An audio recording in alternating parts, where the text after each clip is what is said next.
سلام دوستان، میخوایم در مورد معنی و علت نامگذاری کاخ ماهی با هم صحبت کنیم.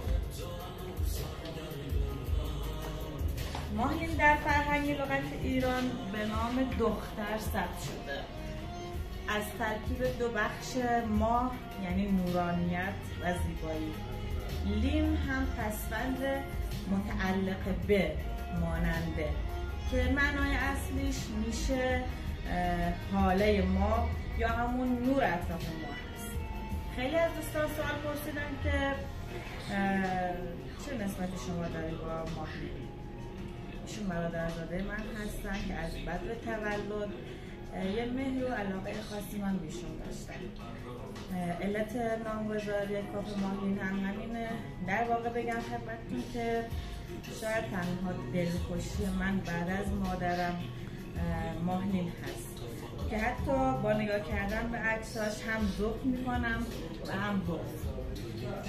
انشالله در آینده بتونیم در مورد زندگی نامه ماهی با کسب اجازه از خودش که پر از تلخی و شیرینی هست صحبت کنیم. به مناسبت تولد ماهی که امروز 10 شهریور هست، ما هم تخفیفات 50% داشتیم تمام سفارشات مشتریامون که انشالله استقبال بشه. با امید خدا.